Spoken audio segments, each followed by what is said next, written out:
ತಂ ಯಥಾ ಯಥಾ ಉಪಾಸತೆ ತದೇವ ಭವತಿ ಅಂತ. ದೇವರನ್ನು ಹೇಗೆ ದೇವರು ಇಲ್ಲ ಅಂತ ಉಪಾಸನೆ ಮಾಡಿದರೆ ನಮ್ಮನ್ನೇ ಇಲ್ಲ ಅಂತ ಮಾಡಿಬಿಡ್ತಾನೆ. ಅಸನ್ನೇವ ಅಸಭವತಿ ಅಸದ್ ಬ್ರಹ್ಮೇತಿ ವೇದ ಚೇತ್ ಅಂತ. ದೇವರು ಅಸ್ತಿ ಬ್ರಹ್ಮೇತಿ ಚೇದ್ವೇದ, ದೇವರು ಇದ್ದಾನೆ ಅಂತ ನಾವು ಉಪಾಸನೆ ಮಾಡಿದರೆ ಸಂತಮೇನಂ ವಿದುರಿತಿ, ನಮ್ಮನ್ನು ಇರಲಿಕ್ಕೆ ಬಿಡ್ತಾನೆ ಅಂತ. ನಾವು ಚೆನ್ನಾಗಿ ಇರಬೇಕು ಅಂತಂದರೆ ದೇವರು ಚೆನ್ನಾಗಿದ್ದಾನೆ ಅಂತ ಉಪಾಸನೆ ಮಾಡಬೇಕು. ಶ್ರೀನಿವಾಸ ಕಲ್ಯಾಣ ಇದು ನಮ್ಮ ಉಪಾಸನೆ ಆಗಬೇಕು. ಶ್ರೀನಿವಾಸ ಕಲ್ಯಾಣ ಅಂತ ನಾವು ಉಪಾಸನೆ ಮಾಡಿದರೆ ನಮ್ಮ ಮನೆಯಲ್ಲೆಲ್ಲ ಕಲ್ಯಾಣಗಳು ಆಗ್ತವೆ ಅಂತ. ಕಲ್ಯಾಣ ಅಂತ ಹೇಳಿದ ತಕ್ಷಣ ನಮಗೆ ನೆನಪಾಗುವುದು ಮದುವೆ ಮಾತ್ರ. ಕಲ್ಯಾಣ ಅಂದರೆ ಮದುವೆ ಅಂತ ನಿಮಗೆ ಯಾರು ಅರ್ಥ ಹೇಳಿದ್ದು? ಕಲ್ಯಾಣ ಅಂದರೆ ಒಳ್ಳೆಯದು ಅಂತ ಅರ್ಥ, ಚೆನ್ನಾಗಿರೋದು, ಮಂಗಳ ಅಂತ ಅರ್ಥ. ನಮ್ಮ ಜೀವನದಲ್ಲಿ ಏನಾಗಿದೆ ಅಂತಂದರೆ ಒಂದು ಮದುವೆ ಆಯಿತು ಅಂತಂದರೆ ರಗಳೆ ಮುಗಿಯಿತು ಅಂತ. ಹಾಗಾಗಿ ಇದು ಕಲ್ಯಾಣ ಅನ್ನುವ ಕಾನ್ಸೆಪ್ಟ್ ನಮ್ಮಲ್ಲಿ ಬಂತು. ಮದುವೆನೂ ಒಂದು ಕಲ್ಯಾಣ ಅಷ್ಟೇ ಹೊರತು ಮದುವೆನೇ ಕಲ್ಯಾಣ ಅಲ್ಲ. ಕಲ್ಯಾಣ ಅಂತಂದರೆ ನಮ್ಮ ಜೀವನದಲ್ಲಿ ಒಳಿತಾಗಬೇಕು ಅನ್ನೋದು ಅದರ ಅರ್ಥ. ಶ್ರೀನಿವಾಸ ಕಲ್ಯಾಣ, ಶ್ರೀನಿವಾಸ ಕಲ್ಯಾಣ ಅಂತಂದರೆ ಶ್ರೀನಿವಾಸ ದೇವರು ಚೆನ್ನಾಗಿದ್ದಾರೆ ಅಂತ ನಾವು ಉಪಾಸನೆ ಮಾಡಿದರೆ, ದಿನ ಅದನ್ನು ನಾವು ಹೇಳಿದರೆ ದೇವರು ಹೇಳ್ತಾನೆ ನಿನಗೇ ಕಲ್ಯಾಣ ಅಂತ ದೇವರು ಹೇಳ್ತಾನೆ ಅಂತ.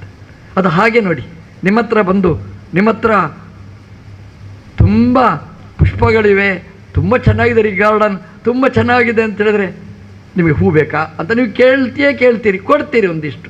ನಿಮ್ಮಲ್ಲಿ ಯಾವುದಿದೆ ಅದನ್ನು ನಾನು ಹೇಳಿದರೆ ನಿಮಗೆ ಬೇಕಾ ಅಂತ ಕೇಳ್ತೀರಿ. ಹಾಗೆ ದೇವರ ಹತ್ರ ದೇವರೇ ಶ್ರೀನಿವಾಸ ಕಲ್ಯಾಣ, ನಿನಗೆ ಕಲ್ಯಾಣ ಅಂತ ಹೇಳಿದರೆ ಅಪ್ಪ ನಿನಗೆ ಕಲ್ಯಾಣ ಬೇಕಾ ತೆಗೋ ಅಂತ ದೇವರು ನಮಗೆ ಕೊಡ್ತಾರೆ ಅಂತ. ಹಾಗಾಗಿ ನಮ್ಮ ಮನೆಯಲ್ಲಿ ಕಲ್ಯಾಣ ಆಗಬೇಕು ಅಂತ ಆದರೆ ಶ್ರೀನಿವಾಸ ಕಲ್ಯಾಣವನ್ನು ನಾವು ವರ್ಷಕ್ಕೆ ಒಂದು ಬಾರಿ ಆದರೂ ಉಪಾಸನೆ ಮಾಡಿದರೆ ನಮ್ಮ ಮನೆಯೆಲ್ಲ ಕಲ್ಯಾಣ ಆಗುತ್ತೆ ಅಂತ. ಇವತ್ತು ಕಲ್ಯಾಣ ಅಂತಂದರೆ ಅವರವರೇ ಮಾಡುವ ಕ್ರಮಗಳು ಇವತ್ತು ಚಾಲ್ತಿಯಲ್ಲಿ ಬಂದುಬಿಟ್ಟಿದೆ. ಹಾಗಾಗಿ ಅಪ್ಪ ಅಮ್ಮ ಮತ್ತೆ ಆಚರಣೆ ಮೊದಲೆಲ್ಲ ಹೇಗಿತ್ತು ಇನ್ವಿಟೇಷನಲ್ಲಿ ಅಂತಂದರೆ ಗುರು ಹಿರಿಯರು ನಿಶ್ಚಯಿಸಿರ್ತಾರೆ. ಈಗ ಗುರು ಹಿರಿಯರಿಗೇ ಗೊತ್ತಿರುವುದಿಲ್ಲ. ಅಲ್ಲಿವರೆಗೆ ಬಂದಿರತಕ್ಕಂತಹ ಸ್ಥಿತಿಯಲ್ಲಿ ಶ್ರೀನಿವಾಸ ಕಲ್ಯಾಣವನ್ನು ನಾವು ಚಿಂತನೆ ಮಾಡಿದರೆ ನಮ್ಮ ಹಿರಿಯರಿಗೆಲ್ಲ ಒಳಿತಾಗತಕ್ಕಂತಹದ್ದು, ಮನೆಯಲ್ಲೆಲ್ಲ ಒಳ್ಳೆಯ ಕಲ್ಯಾಣಗಳಾಗುತ್ತೆ ಅನ್ನುವ ಕಲ್ಪನೆಯಲ್ಲಿ ಈ ಶ್ರೀನಿವಾಸ ಕಲ್ಯಾಣದ ಚಿಂತನೆಯನ್ನು ಪುರಾಣಗಳು 12 ಪುರಾಣಗಳು ದಾಖಲೆ ಮಾಡಿದೆ. ಇದನ್ನು ನಾವು ಈ ನವರಾತ್ರಿಯ ಈ ಪರ್ವಕಾಲದಲ್ಲಿ ಶ್ರವಣ ಮಾಡಬೇಕಾದ್ದು. ಶ್ರೀನಿವಾಸ ಕಲ್ಯಾಣದ ಕತೆ ನಮಗೆಲ್ಲ ಗೊತ್ತು. ಇವತ್ತು ಶ್ರೀನಿವಾಸ ಅಂತಂದರೆ ಎಲ್ರಿಗೂ ಬೇಕು, ಯಾರಿಗೆ ಬೇಡ. ಇವತ್ತು ಆ ಕೊಡೆಯ ಕತೆ ಹೇಳಿದರು. ನಾನು ಫಸ್ಟ್ ಟೈಮ್ ಆ ಕಾರ್ಯಕ್ರಮದಲ್ಲಿ ಭಾಗವಹಿಸಿದ್ದು. ನೋಡ್ತೇನೆ ಏನದು, ಪ್ರಾಯಶಃ ತಿರುಪತಿಯಲ್ಲಿಯೂ ಇಷ್ಟು ಜನ ಉಂಟೋ ಇಲ್ಲವೋ ಗೊತ್ತಿಲ್ಲ, ಈ ಅಂಬ್ರೆಲ್ಲಾ ಕಾರ್ಯಕ್ರಮದಲ್ಲಿ ಅಷ್ಟು ಜನ, ಎಲ್ಲಿ ಹೋದರೂ ಜನ ಜನ ಜನ ಎಲ್ಲ. ಈ ಕೊಡೆಯ ಕಾರ್ಯಕ್ರಮಕ್ಕೆ ಲಕ್ಷಗಟ್ಟಲೆ ಜನ ಅದರಲ್ಲಿ ಭಾಗವಹಿಸಿದ್ರು. ಅಷ್ಟು ಜನ ಭಾಗವಹಿಸಿದರೆ ಅವರಿಗೆ ಉಪಚಾರ ಅದು ಮಾಡಲಿಕ್ಕೆ ಅಷ್ಟೇ ಜನ ಕಾದಿದ್ರು, ರಸ್ತೆಯ ಈ ಕಡೆಗಳಲ್ಲಿ ಕಾಯ್ತಾ ಇದ್ದರು. ಅಂದರೆ ಶ್ರೀನಿವಾಸನ ವೈಭವ ಅಂತ ಇದಕ್ಕೆ ಕರೆಯುವುದು. ಒಂದು ರೀತಿಯಲ್ಲಿ ನಾಸ್ತಿಕರ ಸಂಖ್ಯೆ ಬೆಳೀತಾ ಇದೆ, ಆದರೆ ಅದರ ಜೊತೆಗೇ ಆಸ್ತಿಕರ ಸಂಖ್ಯೆನೂ ಬೆಳೀತಾ ಇದೆ ಅನ್ನೋದನ್ನು ನಾವು ನೋಡಿ ಸಂತೋಷ ಪಡಬೇಕಾದ ಕಾಲದಲ್ಲಿ ನಾವು ಇದ್ದೇವೆ. ಹಾಗಾಗಿ ಶ್ರೀನಿವಾಸನ ವೈಭವ ಅಂತಂದರೆ ನಮ್ಮ ದೇಶದ ವೈಭವ, ನಮ್ಮ ಸಂಸ್ಕೃತಿಯ ವೈಭವ, ಅದನ್ನು ನಾವು ಚಿಂತನೆ ಮಾಡಬೇಕಾದ್ದು. ಶ್ರೀನಿವಾಸ ದೇವರ ಹೆಸರಲ್ಲಿ ಜನ ಹೇಗೆ ಒಟ್ಟು ಸೇರ್ತಾರೆ ಇದದು ಉದಾಹರಣೆ, ಮಾದರಿ. ಹಾಗಾಗಿ ನಮ್ಮ ಮನೆಯಲ್ಲಿ ಮಕ್ಕಳನ್ನು ಸೇರಿಸಬೇಕಾದರೆ ಆ ಶ್ರೀನಿವಾಸನ ಕಥೆಯನ್ನು ನಾವು ಹೇಳಿದರೆ, ನಮ್ಮ ಊರಿನ ದೇವರ ಕಥೆಗಳನ್ನು ನಾವು ಹೇಳಿದರೆ ಮಕ್ಕಳೆಲ್ಲ ಒಟ್ಟಾಗತಕ್ಕಂತಹ ಸಂದರ್ಭಗಳು ಅದು ಇರ್ತದೆ. ಶ್ರೀನಿವಾಸ ಕಲ್ಯಾಣದ ಕಥೆಯನ್ನು ಆರಂಭ ಮಾಡುವುದು ಅದು 12 ಅಧ್ಯಾಯಗಳಲ್ಲಿ ಅದನ್ನು ವಿವರಿಸಿದ್ದಾರೆ ಪುರಾಣಗಳಲ್ಲಿ. ಅದರಲ್ಲಿ ಪ್ರಾರಂಭದ ಅಧ್ಯಾಯದಲ್ಲಿ ದೇವರ ಜಾಗದ ವೈಭವವನ್ನು ವರ್ಣಿಸುತ್ತಾರೆ, ಬೆಟ್ಟಗಳ ವೈಭವವನ್ನು ವರ್ಣಿಸುತ್ತಾರೆ. ಬೆಟ್ಟಗಳ ವೈಭವ ಅಂತಂದರೆ ನಮ್ಮ ದೇಶಕ್ಕೆ ಅದೇನು ವಸ್ತು ಅಲ್ಲ. ನಮ್ಮ ಪರಿಮಾರ್ಮಠದ ಪರಂಪರೆಯಲ್ಲಿ ಶ್ರೀ ರಾಜರಾಜೇಶ್ವರ ತೀರ್ಥರು ಅಂತ ಬೆಳಗಿದವರು, ಅವರು ಒಂದು ಮಂಗಳಾಷ್ಟಕ ಅಂತ ಮಾಡಿದ್ದಾರೆ. ಅದರಲ್ಲಿ ಎಲ್ಲ ಬೆಟ್ಟಗಳ ಹೆಸರನ್ನೂ ಪಟ್ಟಿ ಮಾಡಿ ಹೇಳಿದ್ದಾರೆ. ಶ್ರೀಮೇರು, ಹಿಮಮಾಂಶ್ಚ ಮಂದರಗಿರಿ, ಕೈಲಾಸ ಶೈಲಸ್ತತ ಅಂತ ಹೀಗೆ ಅದನ್ನೆಲ್ಲ ವರ್ಣನೆ ಮಾಡಿದ್ದಾರೆ. ನಮ್ಮ ದೇಶ ಹೇಗಿದೆ ಅಂತಂದರೆ ಮಣ್ಣನ್ನು ವರ್ಣನೆ ಮಾಡಿದೆ, ನಮ್ಮ ದೇಶದ ನೀರನ್ನು ವರ್ಣನೆ ಮಾಡಿದೆ, ನದಿಗಳನ್ನು ವರ್ಣನೆ ಮಾಡಿದೆ, ನಮ್ಮ ದೇಶದ ರಾಜರುಗಳನ್ನು ವರ್ಣನೆ ಮಾಡಿದೆ, ನಮ್ಮ ದೇಶದ ಋಷಿಮುನಿಗಳನ್ನು ವರ್ಣನೆ ಮಾಡಿದೆ. ಹೀಗೆ ಬೆಳಗ್ಗೆ ಎದ್ದ ತಕ್ಷಣ ನಾವು ನೆನಪು ಮಾಡಬೇಕಾದ ವಸ್ತುಗಳಲ್ಲಿ ಈ ಪರ್ವತಗಳನ್ನೂ ಸೇರಿಸಿದ್ದಾರೆ. ನಾವು ನಮ್ಮ ಭಾರತ ದೇಶ ಅದನ್ನು ನಾವು ಚಿಂತನೆ ಮಾಡಿದರೆ ಅದರ ತುತ್ತ ತುದಿ, ಅದರ ಶಿಖರ ಹಿಮಾಲಯ ಪರ್ವತಗಳು. ನಮ್ಮ ದೇಶಕ್ಕೆ ಎನ್ನುವಂಥದ್ದು ಒಳ್ಳೆಯ ವಾಸ್ತು, ಯಾವ ದೇಶಕ್ಕೂ ಇಲ್ಲದಿದ್ದ ವಾಸ್ತು ನಮ್ಮ ಭಾರತ ದೇಶಕ್ಕಿದೆ. ನೀವು ಭಾರತ ದೇಶ ನೋಡಿ ಎಷ್ಟು ಸೇಫ್ಟಿ, ಎಷ್ಟು ಸುರಕ್ಷಿತ ಅಂತಂದರೆ 3 ಬದಿಯಲ್ಲಿ ಸಮುದ್ರ ಇದೆ, ಉತ್ತರದಲ್ಲಿ ಪರ್ವತ ಇದೆ. ಹಾಗಾಗಿ 4 ಬದಿಯಲ್ಲಿಯೂ ಗೋಡೆ, compound wall, fixed compound wall. ಇದಕ್ಕಿಂತ ದೊಡ್ಡ ವಾಸ್ತು ಯಾಕೆ ಬೇಕು? ಇಂತಹ ದೇಶದ ತುದಿಯಲ್ಲಿ ಹಿಮವತ್ ಪರ್ವತ ಇದೆ. ಅದರ ಮಹತ್ವ ಎಷ್ಟು ಅಂತಂದರೆ ಹೋದವರಿಗೆ ಗೊತ್ತಿರ್ತದೆ. ಅದರಲ್ಲಿ ಬೆಳೆದ ಎಲ್ಲ ವಸ್ತುಗಳು, ಎಲ್ಲ ಮರಗಿಡಗಳು ಔಷಧಗಳು. ಅಲ್ಲಿ ಹರಿದು ಬಂದ ನೀರೆಲ್ಲ ಔಷಧಂ ಜಾಹ್ನವೀ ತೋಯಂ, ಗಂಗೆನೇ ಔಷಧ. ಯಾಕೆಂದರೆ ಆ ಬೆಟ್ಟಗಳ ಸತ್ವ ಅಷ್ಟು ತುಂಬಿರತಕ್ಕಂಥದ್ದು. ಹಾಗೆಯೇ ನಮ್ಮ ದೇವರು ಶ್ರೀನಿವಾಸ ದೇವರು ಬಂದು ನೆಲೆ ನಿಂತ ಜಾಗ ಆ ಬೆಟ್ಟ, ಆ ಬೆಟ್ಟದ ವೈಭವವನ್ನು ಹೇಳ್ತಾರೆ. ಅದು ಈ ಬೆಟ್ಟಕ್ಕೆ 4 ಯುಗದಲ್ಲಿ 4 ಹೆಸರು ಅಂತ ಉಲ್ಲೇಖ ಮಾಡಿದ್ದಾರೆ. ಅದರಲ್ಲಿ ಕೃತಯುಗದಲ್ಲಿ ವೃಷಭಾದ್ರಿ ಅಂತ ಕರೀತಿದ್ರು, ತ್ರೇತಾಯುಗದಲ್ಲಿ ಅಂಜನಾದ್ರಿ ಅಂತ ಕರೀತಾರೆ. ಹಾಗೆಯೇ ಈ ದ್ವಾಪರ ಯುಗದಲ್ಲಿ ಶೇಷಾದ್ರಿ ಅಂತ ಚಿಂತನೆ ಮಾಡ್ತಾರೆ, ಕಲಿಯುಗದಲ್ಲಿ ವೆಂಕಟಾದ್ರಿ ಅಂತ ಚಿಂತನೆ ಮಾಡ್ತಾರೆ. ಯಾವುದೇ ಹೆಸರಿಂದ ಕರೀರಿ ಆ ಬೆಟ್ಟ ಓ ಅಂತ ಹೇಳುತ್ತೆ. ಮೇಲ್ನೋಟಕ್ಕೆ ನಮಗೆ ಕಾಣುತ್ತೆ ಇದು ಮಣ್ಣು, ಇದು ಜಡ, ಈ ಬೆಟ್ಟ ಇದೇನು ಉಪಾಸನೆ ಅಂತ. ನೀರು ಇದೆ, ಆ ನೀರಿಗೆ ಹೋಗಿ ನಮಸ್ಕಾರ ಮಾಡ್ತೇವೆ. 1 ತಿಂಗಳು ಹಬ್ಬ ಆಚರಣೆ ಮಾಡಿದರು ಪ್ರಯಾಗದಲ್ಲಿ. ಪುಷ್ಕರ ಅಂತ, ಕುಂಭಮೇಳ ಅಂತ ಆಚರಣೆ ಮಾಡಿದರು. ಇಡೀ ನಮ್ಮ ದೇಶದ ಜನಸಂಖ್ಯೆಯ ಸುಮಾರು ಅರ್ಧ ಭಾಗ ಅಂದರೆ 65 ಕೋಟಿ ಜನ 1 ತಿಂಗಳಲ್ಲಿ ಪ್ರಯಾಗರಾಜದಲ್ಲಿ ಭಾಗವಹಿಸಿದ್ದಾರೆ ಅಂತಂದರೆ ನಾವು ಹಿಂದೂಗಳೆಲ್ಲ ಹೆಮ್ಮೆ ಪಡಬೇಕಾದಂತಹ ಸಂಗತಿ. ಯಾಕೆ ಅಂತಂದರೆ ಬರೀ ಏನಿಲ್ಲ, ಅಲ್ಲಿ ಉತ್ಸವ ಇಲ್ಲ, ಜಾತ್ರೆ ಇಲ್ಲ, ಅನ್ನದಾನ ಇಲ್ಲ, ಏನು ಸ್ಪೆಷಲ್ ಏನಿಲ್ಲ. ಇರುವುದು ಏನು ಅಂತಂದರೆ ಸ್ನಾನ ಮಾತ್ರ.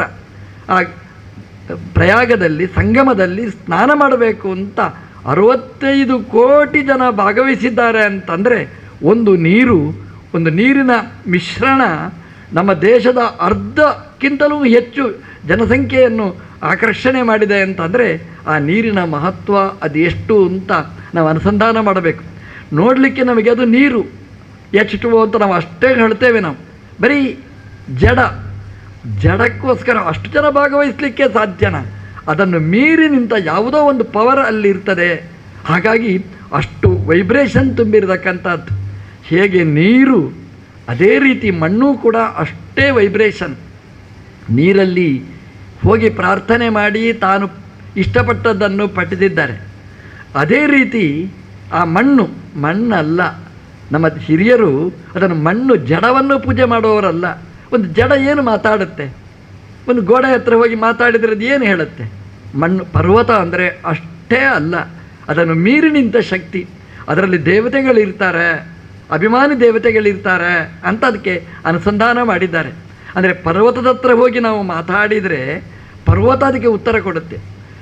ನಾವು ಬೆಳಿಗ್ಗೆ ಎದ್ದ ತಕ್ಷಣ ನಾವು ಸ್ಮರಣೆ ಮಾಡಬೇಕು ಅಂತ ಹೇಳುವಾಗ ಮನೆಯಿಂದ ಹೊರಗೆ ಕಾಲಿಡಬೇಕಾದ್ರೆ ಕೈ ಮುಗಿದು ಹೊರಗೆ ಬರ್ತಿದ್ರು.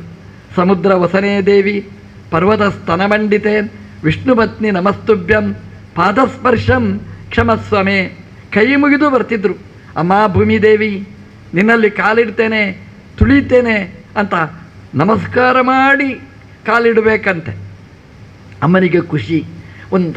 ತನ್ನ ಮಗು ತನ್ನ ಎದೆಯ ಮೇಲೆ ಕಾಲಿಟ್ಟು ಕುಣಿದರೆ ಅಮ್ಮ ಕುಣಿದು ಕುಪ್ಪಳಿಸ್ತಾಳಂತೆ.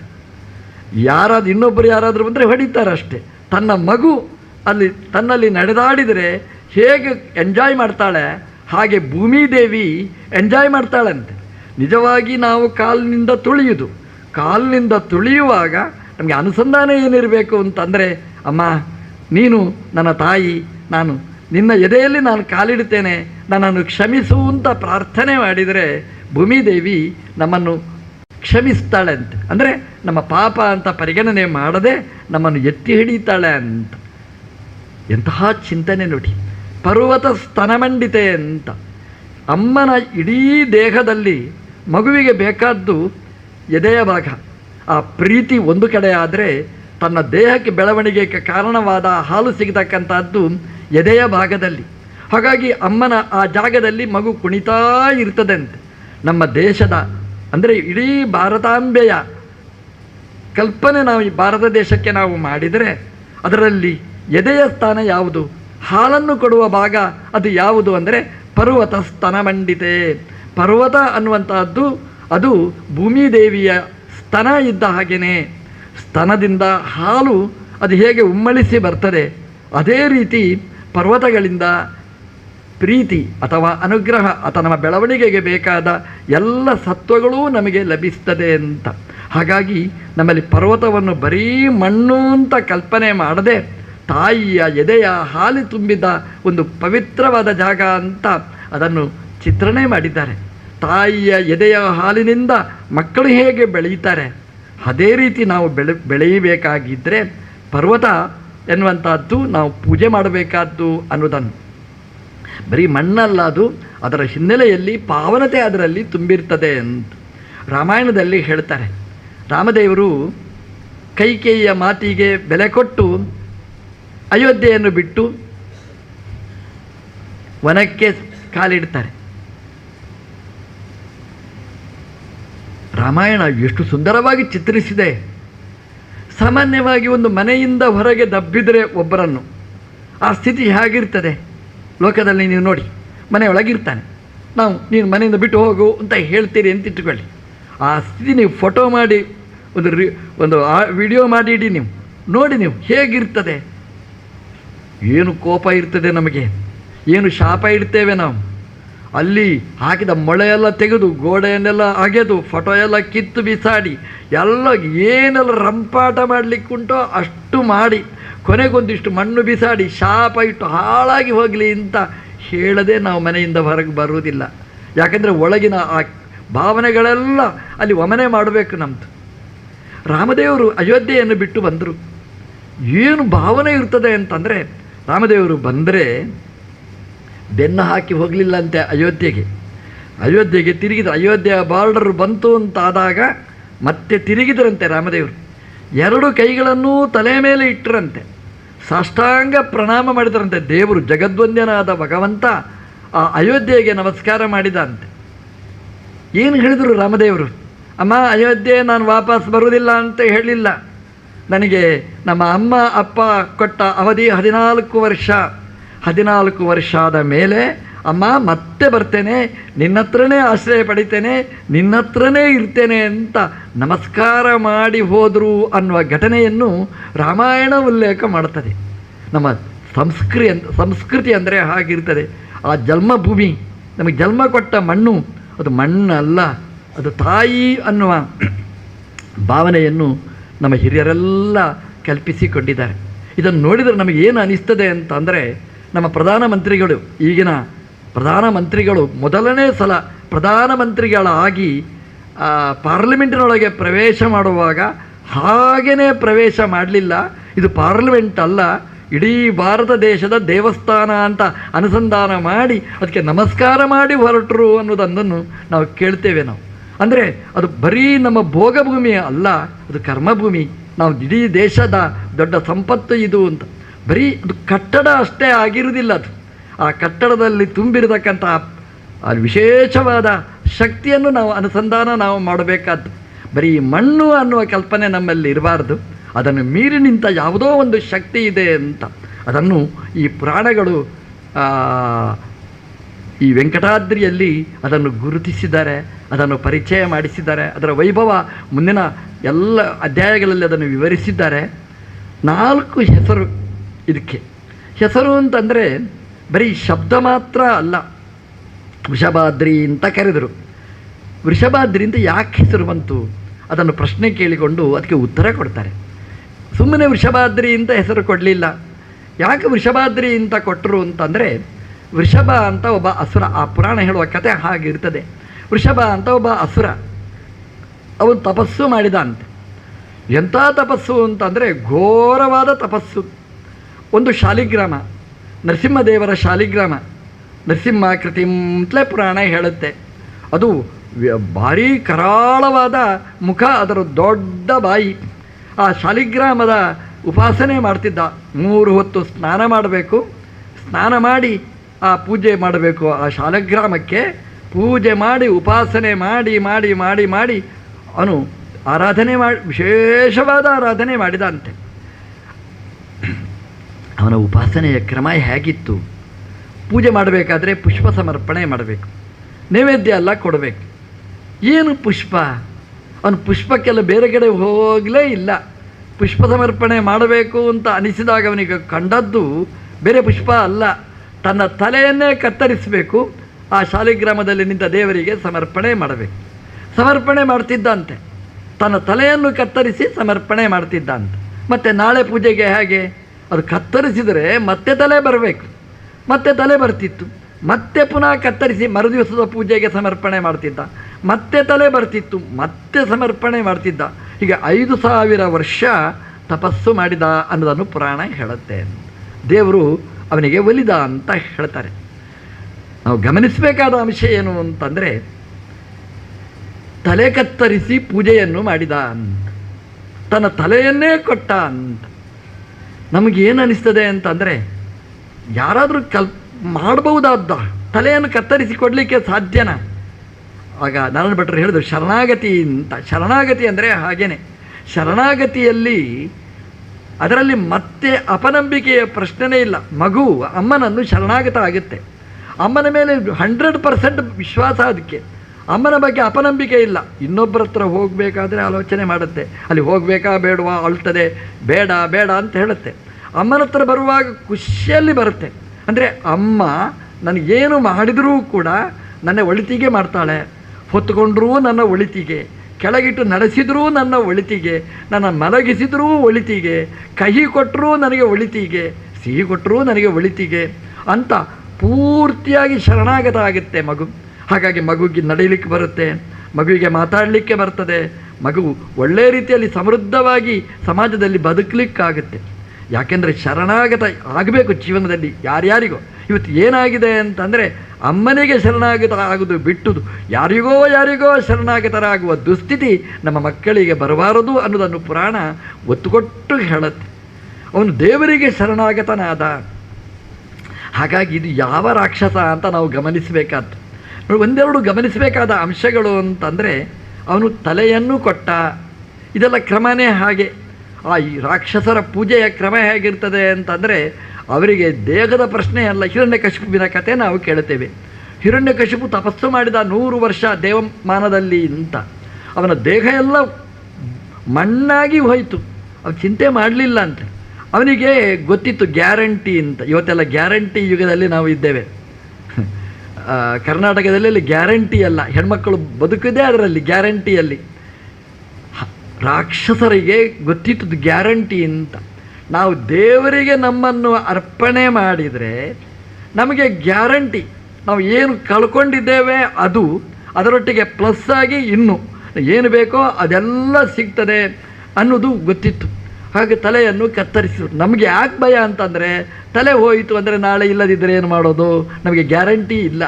ಅವರಿಗೆ ಗ್ಯಾರಂಟಿ ಇತ್ತು, ದೇವರಿಗೆ ಕೊಟ್ಟರೆ ಅದು ವಾಪಸ್ ಬರುತ್ತೆ. ಇನ್ನು ಮಗು ನೋಡಿ, ಈ ಮಗು ಕೈಯಲ್ಲಿ ಒಂದು ಕಲ್ಕಂಡು ಇಟ್ಕೊಂಡಿರ್ತದೆ ಅಂತ ಇಟ್ಕೊಳ್ಳಿ, ಪೆಪರ್ಮೆಂಟ್ ಇಟ್ಕೊಂಡಿರ್ತದೆ ಅಂತ ಇಟ್ಕೊಳ್ಳಿ. ಅಮ್ಮ ಕೇಳ್ತಾಳೆ ಕೊಡು ಅಂತ, ಕೇಳೋದಿಲ್ಲ ಅಂತ ಇಟ್ಕೊಳ್ಳಿ. ಆ ಮಗು ಅಮ್ಮನ ಕೈಯಲ್ಲಿ ಕೊಡುತ್ತೆ. ಮಗುವಿಗೆ ಗೊತ್ತಿದೆ, ಅಮ್ಮನ ಕೈಯಲ್ಲಿ ಕೊಟ್ಟರೆ ಈ ಚಾಕ್ಲೇಟು ನನ್ನ ಬಾಯಿಗೆ ಇಡ್ತಾಳೆ ಹೊರತು ಅವಳ ಬಾಯಿಗೆ ಇಟ್ಟುಕೊಳ್ಳುವುದಿಲ್ಲ. ಇನ್ನೊಬ್ಬರಿಗೆ ಕೊಟ್ಟರೆ ಅವ್ರ ಬಾಯಿಗೆ ಹಾಕ್ಕೊಳ್ತಾರೆ. ಹಾಗಾಗಿ ಮಗು ಹತ್ರ ಹೋಗಿ ನೀವು ಚಾಕ್ಲೇಟ್ ಕೊಡಿ ಅಂದರೆ ಕೈಯಲ್ಲಿ ಕೊಡೋಲ್ಲ. ಅದು ಅಮ್ಮ ಕೇಳಿದ ತಕ್ಷಣ ಕೈಗೆ ಕೊಟ್ಟು ಬಿಡ್ತದೆ. ಯಾಕೆಂದರೆ ಅದಕ್ಕೆ ಗ್ಯಾರಂಟಿ ಮಗುವಿಗೆ, ನನ್ನ ಅಮ್ಮನ ಕೈಯಲ್ಲಿ ಕೊಟ್ಟರೆ ಗ್ಯಾರಂಟಿ ಒಂದಲ್ಲ ಡಬ್ಬಲ್ ನನಗೆ ಬರುತ್ತೆ ಅನ್ನುವ ಗ್ಯಾರಂಟಿ ಆ ಮಗುವಿಗೆ ಇರ್ತದೆ. ಹಾಗೆಯೇ ಆ ರಾಕ್ಷಸರ ಪೂಜೆಯ ಪದ್ಧತಿ ಹೇಗೆ ಇತ್ತು ಅಂತಂದರೆ, ದೇವರಲ್ಲಿ ಗ್ಯಾರಂಟಿ. ಅದಕ್ಕೆ ದೇವರಿಗೆ ಈ ತಲೆಯನ್ನು ಕತ್ತರಿಸಿ ನಾನು ಕೊಟ್ಟರೆ ದೇವರು ನನಗೆ ವಾಪಸ್ ಕೊಡ್ತಾರೆ ಅಂತ. ನೋಡಿ, ಆ ವಿಶ್ವಾಸಕ್ಕೆ ಸರಿಯಾಗಿ ತಲೆ ಕೊಟ್ಟ, ತಲೆ ವಾಪಸ್ ಬಂತು, ವಿಶ್ವಾಸ ಬಂತು, ದೃಢ ಆಯಿತು. ಹಾಗೆ ದಿನಾ ಸಮರ್ಪಣೆ ಮಾಡಿದ ಅಂತ. ಪುಷ್ಪ ಹೊರಗಿದೆ, ಅದಕ್ಕೆ ಪರಿಮಳ ಇರ್ತದೆ, ಪರಿಮಳ ಇರುವುದಿಲ್ಲ. ಎಲ್ಲ ಪುಷ್ಪವನ್ನೂ ಸಮರ್ಪಣೆ ಮಾಡ್ತೇವೆ. ಪುಷ್ಪ ದೇವರಿಗೆ ಸಮರ್ಪಣೆ ಮಾಡಬೇಕಾದರೆ ಸುಗಂಧಭರಿತವಾದ ಪುಷ್ಪವನ್ನು ಸಮರ್ಪಣೆ ಮಾಡಬೇಕು. ಸುಗಂಧ ಇರುವುದು ಎಲ್ಲಿ? ನಮ್ಮ ತಲೆಯಲ್ಲಿ ಸುಗಂಧ. ಯಾಕೆಂದರೆ ತಲೆಯಲ್ಲಿ ಎಲ್ಲ ಇದೆ ನೋಡಿ, ಇಂದ್ರಿಯಗಳೆಲ್ಲ ಇರುವುದು ತಲೆಯಲ್ಲಿ. ಕಣ್ಣಿದೆ, ಕಿವಿ ಇದೆ, ಮೂಗು ಇದೆ, ನಾಲಿಗೆ ಇದೆ, ತ್ವಕು ಇದೆ, ಎಲ್ಲ ಜ್ಞಾನೇಂದ್ರಿಯಗಳೆಲ್ಲ ತುಂಬಿದ್ದು ಈ ತಲೆಯಲ್ಲಿ ಇರ್ತದೆ. ಈ ಜ್ಞಾನೇಂದ್ರಿಯಗಳ ಮಡು ಇದು. ಹಾಗಾಗಿ ಇದು ಪರಿಮಳಭರಿತವಾದ ವಸ್ತು, ಸುಗಂಧಭರಿತವಾದ ವಸ್ತು. ಹಾಗಾಗಿ ಆ ರಾಕ್ಷಸ ವೃಷಭಾಸುರ ಈ ತಲೆಯನ್ನೇ ಶಾಲಿಗ್ರಾಮಕ್ಕೆ ಸಮರ್ಪಣೆ ಮಾಡಿದ.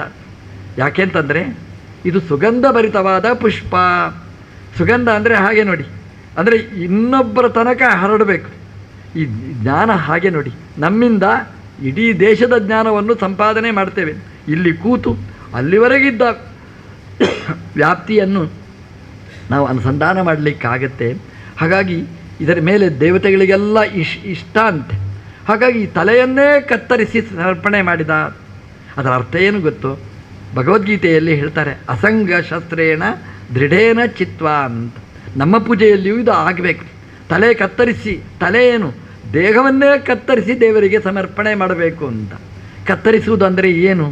ಈ ದೇಹದಲ್ಲಿರುವ ವ್ಯಾಮೋಹ ಅದನ್ನು ಕಡಿಮೆ ಮಾಡಿ, ನಂದು ಅನ್ನುವ ಭ್ರಮೆಯನ್ನು ಬಿಟ್ಟು, ದೇವರು ಕೊಟ್ಟದ್ದು, ದೇವರು ಇಟ್ಟದ್ದು, ದೇವರು ರಕ್ಷಣೆ ಮಾಡಿದ್ದು ಅಂತ ಅನುಸಂಧಾನ ಮಾಡಿದರೆ ಇದೇ ತಲೆಯನ್ನು ಕೊಡೋದು, ಇದೇ ಶರೀರವನ್ನು ಸಮರ್ಪಣೆ ಮಾಡೋದು. ಸಾಷ್ಟಾಂಗ ಪ್ರಣಾಮ ಮಾಡ್ತೇವೆ. ಮಾಡುವಾಗ ನಾವು ಆಲೋಚನೆ ಮಾಡೋದಿಲ್ಲ, ನಮ್ಮ ಅಂಗಿ ಕಪ್ಪಾಗುತ್ತೆ, ಶಾಲ್ ಧೂಳಿಸು ತುಂಬಿರ್ತದೆ, ನಾವು ಅದನ್ನು ಆಲೋಚನೆ ಮಾಡುವುದಿಲ್ಲ. ಇದು ಶರಣಾಗತಿ, ನಮ್ಮನ್ನು ದೇವರಿಗೆ ಅರ್ಪಣೆ ಮಾಡಿಕೊಳ್ಳುವ ಕ್ರಮ ಇದು. ಅಂದರೆ ದೇವರ ಶರೀರದ ಮೇಲೆ ವ್ಯಾಮೋಹ ಬಂತು ಅಂತಂದರೆ ನಮಸ್ಕಾರ ಮಾಡಲಿಕ್ಕೆ ಹಿಂದೆ ಮುಂದೆ ನೋಡ್ತೇವೆ ನಾವು. ಅಯ್ಯೋ, ಬಟ್ಟೆ ಕಪ್ಪಾಗಿ ಬಿಡುತ್ತೆ, ಹೇಗೆ ನಮಸ್ಕಾರ ಮಾಡಲಿ? ಯಾವಾಗ ಶರೀರದ ಮೇಲೆ ವ್ಯಾಮೋಹ, ಈ ಬಟ್ಟೆಯ ಮೇಲೆ ವ್ಯಾಮೋಹ ಇರುವುದಿಲ್ಲ, ನಮಸ್ಕಾರ ಮಾಡ್ತೇವೆ. ಬರೀ ಬಟ್ಟೆಯ ಮೇಲೆ ವ್ಯಾಮೋಹ ಅಷ್ಟೇ ಅಲ್ಲ, ವಾಸಾಂಸಿ ಜೀರ್ಣಾನಿ ಯಥಾ ವಿಹಾಯ. ಈ ಶರೀರನೇ ಒಂದು ನಮ್ಮದು ವಸ್ತ್ರ, ಈ ಶರೀರದ ಮೇಲೂ ವ್ಯಾಮೋಹ ಇರಬಾರದು. ಹೇಗೆ ವಸ್ತ್ರ ಚೇಂಜ್ ಮಾಡಬಹುದು, ಅದೇ ರೀತಿ ದೇಹವೂ ಬದಲಾವಣೆ ಮಾಡಿಕೊಳ್ಳಲಿಕ್ಕಾಗತ್ತೆ. ಈ ದೇಹವನ್ನು ಭಗವಂತನಿಗೆ ನಾವು ಸಮರ್ಪಣೆ ಮಾಡಿದರೆ ಭಗವಂತ ಇನ್ನೂ ಒಳ್ಳೆಯ ದೇಹವನ್ನು ಕೊಡ್ತಾನೆ. ಇನ್ನೂ ಒಳ್ಳೆಯ ದೇಹ ಅಂದರೆ ಏನು ಗೊತ್ತು? ಇವತ್ತು ಕಾಯಿಲೆ ಯಾವುದೂ ಇಲ್ಲ, ರೋಗ ರುಜಿನ ಇಲ್ಲದಿದ್ದದ್ದು, ಹಾಗೆಯೇ ಇದನ್ನು ರಕ್ಷಣೆ ಮಾಡ್ತಾನೆ, ಇದನ್ನು ಚೆನ್ನಾಗಿ ಕೊಡ್ತಾನೆ ಅನ್ನುವ ಕಾನ್ಸೆಪ್ಟ್ ಅದರಲ್ಲಿ ಇರ್ತದೆ. ಹಾಗಾಗಿ ವೃಷಭಾಸುರ ತನ್ನ ತಲೆಯನ್ನು ಕೊಟ್ಟ ಅಂದರೆ ನಾವು ಹಾಗೆ ಪೂಜೆ ಮಾಡಬೇಕು, ನಮ್ಮ ದೇಹವನ್ನೇ ಸಮರ್ಪಣೆ ಮಾಡಬೇಕು. ಇದೆಲ್ಲ ನಿಂದು ಅಂತ ಚಿಂತನೆ ಮಾಡಿದರೆ ಇದೇ ಸಮರ್ಪಣೆ ಅಂತ. ತಲೆಯನ್ನು ಕತ್ತರಿಸಿಕೊಡುವುದಲ್ಲ, ತಲೆಯನ್ನು ಕತ್ತರಿಸುವುದು ಅಂತಂದರೆ ಅದಕ್ಕೂ ನಮಗೂ ಇರುವ ಲಿಂಕ್ ಕತ್ತರಿಸಿ ನಂದು ನಾನು ಅನ್ನುವ ಆ ವ್ಯಾಮೋಹ ಬಿಂಕ ಅದನ್ನು ದೂರ ಇಟ್ಟು ಭಗವಂತನ ಚಿಂತನೆ ಮಾಡುವುದೇ ಇದು ಸಮರ್ಪಣೆ ಅಂತ. ಈ ವೃಷಭಾಸುರ ಅಂತ ನಾವು ಕರೀತಾರೆ ಇದರಲ್ಲಿ. ಈ ವೃಷಭಾಸುರ ಅವನು ಅಸುರ. ಯಾವ ಅಸುರ ಅಂತ ಒಂದು ಪ್ರಶ್ನೆ ನಮ್ಮಲ್ಲಿ. ಯಾಕೆಂತಂದರೆ ಇದು ನಿಜವಾದ ಅಸುರ ಅಲ್ಲ. ಇವ ನೀವು ರಾಕ್ಷಸರ ಕಥೆ ಕೇಳಿ, ಯಾವುದೇ ಒಬ್ಬ ರಾಕ್ಷಸ ಅಸುರ ಅವನು ವಿಷ್ಣು ಪೂಜೆ ಮಾಡೋದು ನೀವು ನೋಡಲಿಲ್ಲ. ಯಾವುದೇ ಒಬ್ಬ ಅಸುರ ಇರಲಿ, ಅವನು ಶಿವಾರಾಧನೆ ಮಾಡ್ತಾನೆ, ಅಥವಾ ಬ್ರಹ್ಮದೇವರ ಆರಾಧನೆ ಮಾಡ್ತಾನೆ, ಗಣಪತಿ ದೇವರ ಆರಾಧನೆ ಮಾಡ್ತಾನೆ, ಪಾರ್ವತೀ ದೇವಿಯ ಆರಾಧನೆ ಮಾಡ್ತಾನೆ, ಬೇರೆ ದೇವತೆಗಳ ಆರಾಧನೆ ಮಾಡ್ತಾನೆ. ಯಾವುದಾದರೂ ಒಬ್ಬ ದೈತ್ಯ ವಿಷ್ಣುವಿನ ಆರಾಧನೆ ಮಾಡಿದ್ದು ನೀವು ನೋಡಿದ್ದೀರಾ? ಈ ವೃಷಭಾಸುರ ಬೇರೆ ದೇವತೆಗಳನ್ನು ಆರಾಧನೆ ಮಾಡಿದ್ದಲ್ಲ, ನೃಸಿಂಹಾಕೃತಿಂ ನೃಸಿಂಹದೇವರ ಶಾಲಿಗ್ರಾಮದಲ್ಲಿ ಪೂಜೆಯನ್ನು ಮಾಡಿದ. ಹಾಗಾಗಿ ಇದು ಅಸುರ ಅಲ್ಲ. ಮತ್ತೇನಿದು ಅಂದರೆ ಸಜ್ಜನರಿಗೆಲ್ಲ ಉಪದ್ರವ ಕೊಡ್ತಿದ್ದ, ಅದೊಂದು ಕಡೆಯಲ್ಲಿತ್ತು. ಆದರೆ ಉಪವಾಸ ಕೂತು ಸ್ನಾನ ಮಾಡಿ ಆರಾಧನೆ ಮಾಡ್ತಿದ್ದ. ಇದು ಮಿಶ್ರ ಜೀವನ ಅಂತ ಕರೀತಾರೆ. ಎರಡು ಜೀವರಾಶಿಗಳು ಒಟ್ಟಿಗೆ ಸೇರಿದರೆ ಹಾಗಾಗುತ್ತೆ. ಶಿಶುಪಾಲ ಒಮ್ಮೊಮ್ಮೆ ಕೃಷ್ಣನ ಮೇಲೆ ಭಾರೀ ಭಕ್ತಿ, ಉಳಿದ ಸಮಯದಲ್ಲಿ ದ್ವೇಷ. ಯಾಕೆಂದರೆ ಅಲ್ಲಿ ಎರಡು ಪರ್ಸನಾಲಿಟಿಗಳು ಸೇರ್ತವೆ. ಅಲ್ಲಿ ಜಯನೂ ಸೇರಿದ್ದಾನೆ, ಅದರಲ್ಲಿ ಹಿರಣ್ಯಕಶಿಪು ಅನ್ನುವ ದೈತ್ಯನೂ ಇರ್ತಾನೆ. ಹಿರಣ್ಯಕಶಿಪುವಿನ ದೈತ್ಯ ಯಾವಾಗ ವ್ಯಕ್ತನಾಗ್ತಾನೆ ಆಗ ದ್ವೇಷ ಮಾಡ್ತಾನೆ, ಯಾವಾಗ ಜಯ ಅಭಿವ್ಯಕ್ತನಾಗ್ತಾನೆ ದೇವರ ಮೇಲೆ ಭಕ್ತಿ ಮಾಡ್ತಾನೆ ಅಂತ. ನಮ್ಮದು ಈ ವೃಷಭಾಸುರನು ಹಾಗೆಯೇ, ಅದರಲ್ಲಿ ಇಬ್ಬರೂ ಸೇರಿದ್ದಾರೆ. ಇಬ್ಬರು ಅಂತಂದರೆ ಒಬ್ಬ ಅಸುರ ಸೇರಿದ್ದಾನೆ, ಒಬ್ಬ ಒಳ್ಳೆಯ ಜೀವನೂ ಸೇರಿದ್ದಾನೆ. ಹಾಗಾಗಿ ಆ ಒಳ್ಳೆಯ ಜೀವ ಅವನು ದೇವರ ಆರಾಧನೆ, ನೃಸಿಂಹದೇವರ ಪೂಜೆ, ಶಾಲಿಗ್ರಾಮದ ಆರಾಧನೆ ಎಲ್ಲ ಮಾಡ್ತಿದ್ದ. ಅವನೇ ದೇವರಿಗೆ ಸರ್ವಸ್ವ ಸಮರ್ಪಣೆ ಮಾಡ್ತಿದ್ದ. ಈ ಒಳ್ಳೆಯವರಿಗೆ ಕೀಟ್ಲೆ ಕೊಡ್ತಿದ್ದ, ಅದು ಒಬ್ಬ ಅಸುರ. ಹಾಗಾಗಿ ಅವನನ್ನು ಅಸುರ ಅಂತ ಕರೀತಾರೆ. ಆ ಪುರಾಣದ ಶಬ್ದಗಳು ತುಂಬ ಚೆನ್ನಾಗಿದೆ, ರೋಚಕವಾದ ಶಬ್ದಗಳು. ಅಲ್ಲಿ ಅಸುರ ಅನ್ನೋದನ್ನು ವಿಭಾಗ ಮಾಡಬಹುದು, ಅದನ್ನು ಸುರ ಅಂತಲೂ ವಿಭಾಗ ಮಾಡಲಿಕ್ಕಾಗತ್ತೆ. ಅಂತಹ ವೃಷಭಾಸುರ ಅವನು ತನ್ನ ತಲೆಯನ್ನೇ ಸಮರ್ಪಣೆ ಮಾಡಿದಾಗ, ಪೂಜೆ ಮಾಡಿದಾಗ ಅವನಿಗೆ ಒಳ್ಳೆಯದಾಯಿತು. ನಾವು ದೇವರ ಆರಾಧನೆ ಮಾಡಿದರೆ ಒಳ್ಳೆಯದಾಗುತ್ತೆ. ನಮಗೆ ಡೌಟ್, ದೇವರ ಪೂಜೆ ಮಾಡಿದರೆ ದೇವರು ಬರ್ತಾನ, ದೇವರು ಇದ್ದಾನ, 100 ಪ್ರಶ್ನೆಗಳು. ಈ ಪ್ರಶ್ನೆಯಲ್ಲೇ ನಾವು ಸಾಯಬೇಕಷ್ಟೇ. ನಂಬಿಕೆಯಲ್ಲಿ ನಾವು ಹೋಗಬೇಕಾದ್ರು. ನಾವು ನಂಬಿದರೆ ಭಗವಂತ ರಕ್ಷಣೆ ಮಾಡ್ತಾನೆ. ವೃಷಭಾಸುರನಿಗೆ ನಂಬಿಕೆ ಇತ್ತು, ದೇವರು ಇದ್ದಾನೆ ಅಂತ ನಂಬಿಕೆ ಇತ್ತು. ಹಾಗಾಗಿ 5000 ವರ್ಷ ಅವನು ಕಾದ, ದೇವರು ಪ್ರತ್ಯಕ್ಷನಾದ. ದೇವರು ಇವತ್ತೇ ಬರಬೇಕು ಅಂತ ನೀವು ಹಠ ಮಾಡಿದರೆ ದೇವರು ಹೇಳಿದ ಬರುವುದಿಲ್ಲ, ನೀವೇನು ಮಾಡ್ತೀರಿ ಅಂತ ಕೇಳ್ತಾನೆ. ದೇವರು ಸ್ವತಂತ್ರ, ನಮಗೆ ಹಠ ಮಾಡಲಿಕ್ಕಾಗತ್ತಾ? ನಮ್ಮದು ಹಠ ಬೇಡ, ಹಠಯೋಗ ಅಲ್ಲ, ಭಕ್ತಿಯ ಯೋಗ ಆಯಿತು ಅಂತಂದರೆ ಭಗವಂತ ಭಕ್ತಿಗೆ ಒಲಿದು ಬರ್ತಾನೆ ಅನ್ನೋದಕ್ಕೆ ವೃಷಭಾಸುರ ಒಳ್ಳೆಯ ಉದಾಹರಣೆ. ದೇವರು ಪ್ರತ್ಯಕ್ಷನಾದ ಅಂತ. ದೇವರು ಪ್ರತ್ಯಕ್ಷನಾದರೆ ವರ ಕೇಳಬೇಕಲ್ಲ. ಏನು ವರ ಕೇಳಿದ? ನನಗೆ ನಿನ್ನ ಜೊತೆಗೆ ಯುದ್ಧ ಮಾಡಬೇಕು ಅಂತ ವರ ಕೇಳಿದ. ದೇವರ ಹತ್ರ ಗಲಾಟೆ ಮಾಡಬೇಕು ಅಂತ. ವಾದಿರಾಜರು ಒಂದು ಕಡೆ ಹೇಳ್ತಾರೆ, ಜಗಳ ಮಾಡಬೇಕಾದರೂ ಕೂಡ ಒಳ್ಳೆಯವರ ಹತ್ರ ಜಗಳ ಮಾಡಿ, ಕೆಟ್ಟವರ ಹತ್ರ ಜಗಳ ಆಡಬೇಡಿ ಅಂತ. ಯಾಕೆ ಅಂತಂದರೆ ಕೆಟ್ಟವರ ಹತ್ರ ಜಗಳ ಆಡಿದರೆ ಕೆಟ್ಟ ಸಂಸ್ಕಾರನೇ ಬರ್ತದೆ. ಒಳ್ಳೆಯವರ ಹತ್ರ ಜಗಳ ಆಡಿದರೆ ಅವ್ರು ಜಗಳ ಆಡುವಾಗ ಕೈ ಮುಗಿತಾರೆ, ದೇವರ ಆರಾಧನೆ ಮಾಡ್ತಾರೆ, ಏನೋ ಮಣ ಅಂತ ಬಾಯಲ್ಲಿ ಹೇಳುತ್ತಾರೆ. ಒಳ್ಳೆಯ ಸಂಸ್ಕಾರಗಳು ನಮಗೆ, ಆ ಶಬ್ದಗಳು ಮೌಲ್ಯ ತುಂಬಿದ್ದು ಸಿಗ್ತದೆ ನಮಗೆ. ಎಲ್ಲಿಯಾದರೂ ಜಗಳ ಮಾಡಬೇಕು ಅಂತಲೇ ನಿಮಗೆ ಕಂಡ್ರೆ ಒಳ್ಳೆಯವರ ಹತ್ರ ಹೋಗಿ ಜಗಳ ಮಾಡಿ, ಕೆಟ್ಟವರ ಹತ್ರ ಜಗಳ ಆಡಬೇಡಿ ಅಂತ. ಹಾಗೇ ಈ ವೃಷಭಾಸುರ ದೇವರು ಪ್ರತ್ಯಕ್ಷ ಆದರೆ ಜಗಳ ಮಾಡುತ್ತೇನೆ, ಯುದ್ಧ ಮಾಡಬೇಕು, ನನಗೆ ಯುದ್ಧ ಭಿಕ್ಷೆಯನ್ನು ಕೊಡು ಅಂತ ದೇವರ ಹತ್ರ ಕೇಳ್ತಾನೆ ಅಂತ. ಹಾಗಿರ್ತದೆ ನೋಡಿ. ಈಗ ಮಿಲಿಟ್ರಿ ಫೋರ್ಸ್ನವರು ಇರ್ತಾರೆ, ಅವ್ರಿಗೆ ಏನು ಬೇಕು ಅಂತಂದರೆ ಸರ್ಜಿಕಲ್ ಸ್ಟ್ರೈಕ್ ಅಂದರೆ ತುಂಬ ಇಷ್ಟ ಅವರಿಗೆ. ಅದು ತುಂಬ ಆಪರೇಷನ್ ಸಿಂಧೂರ ಖುಷಿಯಲ್ಲಿ ಮಾಡ್ತಾರೆ. ನೀವು ಶಾಂತಿ ಅಂದರೆ ಭಾಳ ಕಷ್ಟ ಅವರಿಗೆ. ಯಾಕೆಂತಂದರೆ ಅವ್ರದ್ದು ನೇಚರೇ ಹಾಗೆ. ಯುದ್ಧ ಅನ್ನೋದು ಸಹಜ. ಯುದ್ಧ ಅಂತಂದರೆ ಒಳ್ಳೆಯವರ ಜೊತೆಗೆ ಯುದ್ಧ ಅಂತೇನು ಹೇಳಲಿಲ್ಲ, ಕೆಟ್ಟವರ ಜೊತೆಗೆ ಯುದ್ಧ ಮಾಡಬೇಕಾದ್ದು, ಇದು ಸಹಜವಾದ್ದು. ಹಾಗಾಗಿ ಯುದ್ಧ ಅನ್ನೋದು ಕ್ಷತ್ರಿಯರಿಗೆ ಅದು ವಿಹಿತ, ಅವರಿಗೆ ಸ್ವಾಭಾವಿಕ. ಹೇಗೆ ಬ್ರಾಹ್ಮಣನಾದವ ಪೂಜೆ ಅಂದರೆ ಅವನಿಗೆ ಇಷ್ಟ, ಕ್ಷತ್ರಿಯನಾದವನಿಗೆ ಯುದ್ಧ ಅನ್ನೋದು ಅಷ್ಟೇ ಇಷ್ಟವಾದ್ದು. ಹಾಗಾಗಿ ಆ ವೃಷಭ ಅವನು ಕ್ಷತ್ರಿಯ ನೇಚರ್ನವ, ಮಿಲಿಟ್ರಿ ಫೋರ್ಸ್ನವ. ಹಾಗಾಗಿ ಅವನು ದೇವರ ಹತ್ರ ಕೇಳಿದ, ಯುದ್ಧ ಭಿಕ್ಷೆಯನ್ನು ಅನ್ಕೊಡು ಅಂತ ಕೇಳಿದ, ಯುದ್ಧ ಮಾಡಬೇಕು ಅಂತ. ಆಚಾರ್ಯರು ಭಗವದ್ಗೀತೆಗೆ ಭಾಷ್ಯ ಬರೆಯುವಾಗ ಹೇಳ್ತಾರೆ, ತಾತ್ಪರ್ಯದಲ್ಲಿ ಒಂದು ಮಾತು ಹೇಳ್ತಾರೆ, ಭಗವದ್ಗೀತೆಯ ಕಾನ್ಸೆಪ್ಟ್ ಏನು ಅಂತ. ಭಗವದ್ಗೀತೆಯನ್ನು ಕೇಳಿದ ಒಬ್ಬ, ತಸ್ಮಾತ್ ಯುದ್ಧಸ್ವ ಭಾರತ ಅಂತ ಅರ್ಜುನನಿಗೆ ಕೃಷ್ಣದೇವರು ಹೇಳಿದರು. ಅರ್ಜುನ ಸೋಮಾರಿ ಆಗಬೇಡ, ಯುದ್ಧ ಮಾಡು ಅಂತ. ಯುದ್ಧ ಮಾಡು ಅಂತ 100 ಬಾರಿ ಹೇಳ್ತಾನೆ, ಅರ್ಜುನ ಯುದ್ಧ ಮಾಡು ಅಂತ. ಅವ ಹುಡುಗ ಭಗವದ್ಗೀತೆ ಓದಿದ, ಖುಷಿಯಾಯ್ತು ಅವನಿಗೆ. ಕೃಷ್ಣ ಹೇಳಿದ್ದು ಅರ್ಜುನನಿಗೆ ಯುದ್ಧ ಮಾಡು ಅಂತ. ಮನೆಗೆ ಬಂದ, ಅಮ್ಮನ ಹತ್ರನೇ ಫೈಟಿಂಗ್ ಶುರು ಮಾಡಿದ, ಅಪ್ಪನ ಹತ್ರನೇ ಜಗಳ ಶುರು ಮಾಡಿದ. ಕೇಳಿದ್ರು, ನಿನ್ನೆ ತನಕ ಚೆನ್ನಾಗಿದ್ದ ರೀ, ಭಗವದ್ಗೀತೆ ಕ್ಲಾಸಿಗೆ ಹೋಗ್ತಾನೆ, ಆದ್ದರಿಂದ ಇವತ್ತು ಹುಡುಗ ಚೇಂಜ್ ಆಗಿದ್ದಾನೆ. ಅಂದರೆ ಭಗವದ್ಗೀತೆ ಕಲಿಸಿದ್ದು ಯುದ್ಧ ಮಾಡು ಅಂತ ಅಷ್ಟೇ ಸಾರ ತಕ್ಕೊಂಡ. ಭಗವದ್ಗೀತೆ ಹೇಳಿದ್ದು ಯುದ್ಧ ಮಾಡು ಅಂತ ಯಾರಿಗೆ ಹೇಳಿದ್ದು? ಒಬ್ಬ ಮಿಲಿಟ್ರಿಗೆ ಸೇರಿದವ, ಅಯ್ಯೋ ನನಗೆ ಭಯ ಆಗುತ್ತೆ, ನಾನು ಯುದ್ಧ ಮಾಡೋದಿಲ್ಲ ಅಂತಂದರೆ ಯುದ್ಧಸ್ವ ಅಂತ ಹೇಳಿದ್ದು. ಯುದ್ಧಸ್ವ ಅಂತ ಹೇಳಿದ್ದು ಯುದ್ಧ ಮಾಡುವವನಿಗೆ ಹೇಳಿದ್ದು ಅಷ್ಟೇ. ಅಂದರೆ ಉಳಿದವರಿಗೆ ಅವ್ರದ್ದು ಏನು, ಸ್ವವಿಹಿತ ವೃತ್ಯ ಭಕ್ತ್ಯ ಭಗವದಾರಾಧನಂ ಪರಮೋ ಧರ್ಮ, ಅವರಿಗೆ ವಿಹಿತವಾದ ಕರ್ತವ್ಯ ಏನಿದೆ ಅದು ಧರ್ಮ ಅಂತ. ಒಬ್ಬ ಶಾಲೆಯಲ್ಲಿ ಮೇಷ್ಟ್ರು ಇರ್ತಾನೆ, ಟೀಚರ್. ಆ ಟೀಚರ್ ಯಾವಾಗ ನೋಡಿದ್ರೂ ದೇವಸ್ಥಾನದಲ್ಲೇ ಸುತ್ತು ಬರ್ತಾ ಇರ್ತಾನೆ. ಅಧ್ಯಾಪಕನಾದವ ದೇವಸ್ಥಾನದಲ್ಲಿ ಸುತ್ತು ಬಂದರೆ ಮಕ್ಕಳು ಪರೀಕ್ಷೆಯಲ್ಲಿ ಪಾಸಾಗ್ತಾರ? ಅವರಿಗೆ ಹೇಳಿಕೊಡಬೇಕಾದ್ದು ಒಂದು ಕರ್ತವ್ಯ. ಹಾಗೆ ಪಾಠವನ್ನು ಏನು ಹೇಳ್ತಾನೆ, ಇದು ದೇವರ ಪೂಜೆ ಅಂತ ಮಾಡಿದರೆ ದೇವರು ಮೆಚ್ಚುತ್ತಾನೆ. ಅವರು ಪಾಠ ಬಿಟ್ಟು ದೇವರ ಪೂಜೆ ಮಾಡುವುದಲ್ಲ, ಅವನಿಗೆ ವಿಹಿತವಾದ ಕರ್ತವ್ಯ ಇದು ದೇವರ ಪೂಜೆ ಅಂತ ಮಾಡಬೇಕು ಅಂತ ಹೇಗೆ ಅನುಸಂಧಾನ.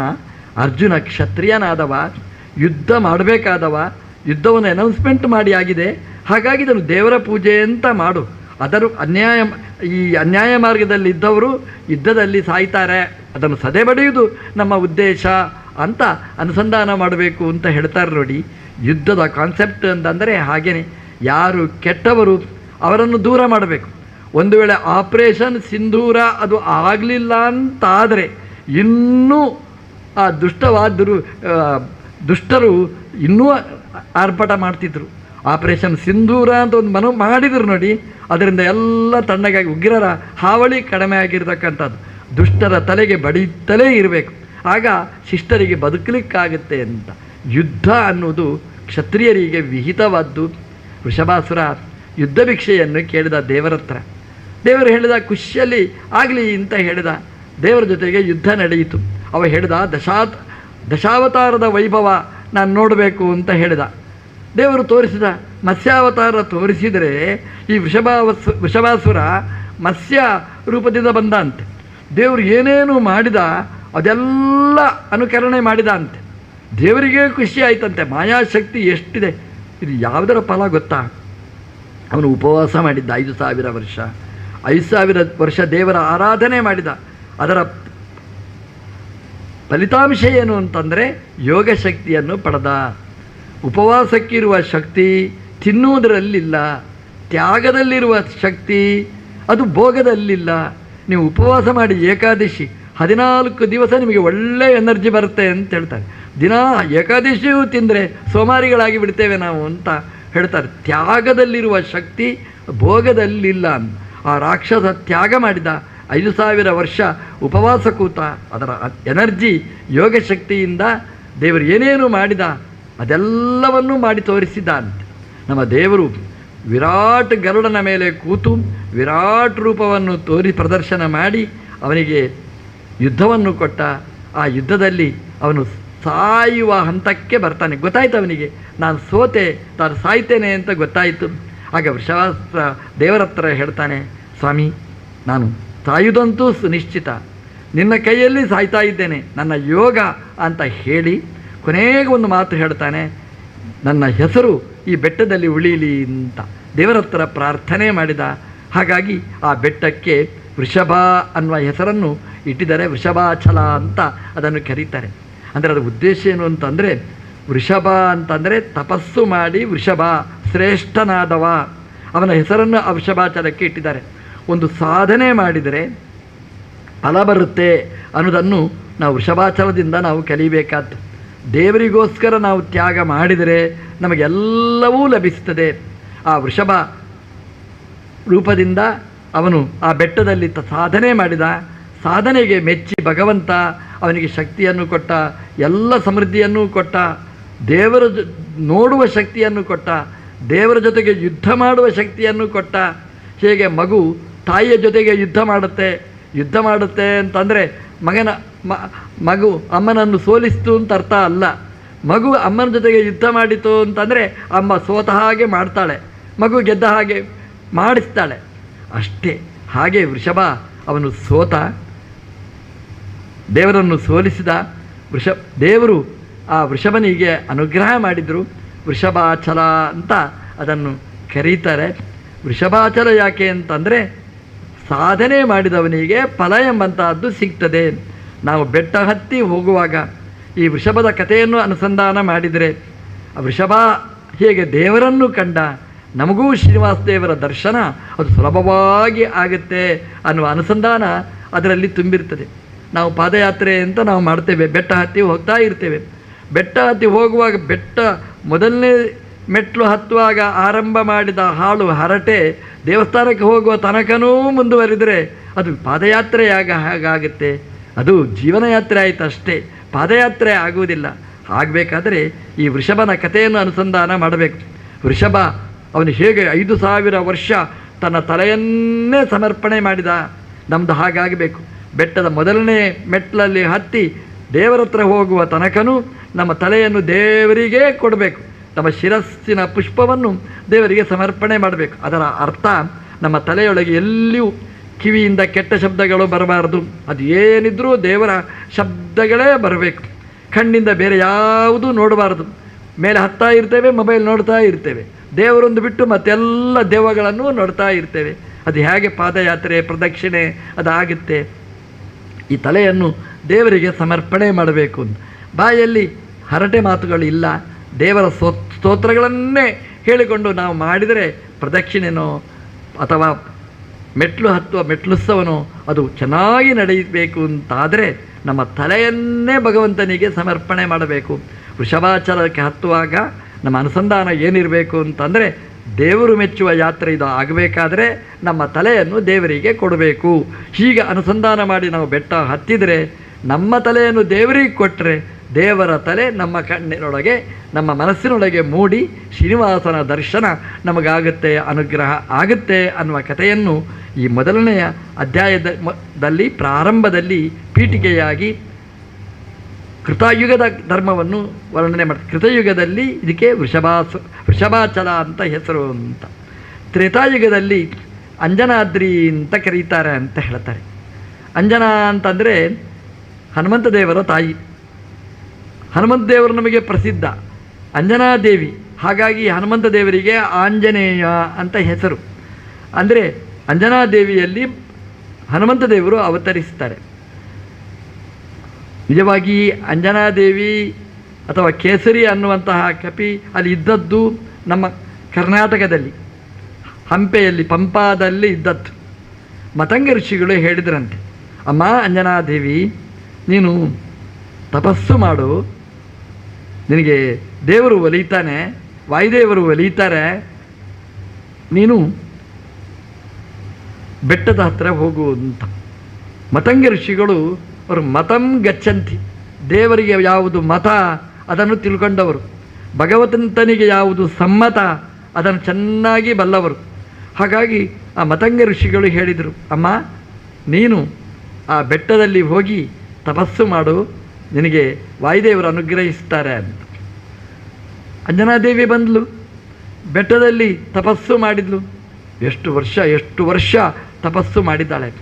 ಒಂದು ಸಲ ಆಲೋಚನೆ ಮಾಡಿ, ಒಂದು ದಿನ ನಾವು ಇಲ್ಲಿ ಬರಬೇಕಾದ್ರೆ ತಲೆ ಕೆಡಿಸಿಕೊಳ್ತೇವೆ, ವರ್ಷಗಟ್ಟಲೆ ಇಲ್ಲಿ ತಪಸ್ಸು ಮಾಡಬೇಕಾಗಿದ್ದರೆ ಎಂತಹ ತ್ಯಾಗ ಇತ್ತು ಆ ತಾಯಿಯಲ್ಲಿ ಅಂತ ಒಂದು ಸಲ ಆಲೋಚನೆ ಮಾಡಿ.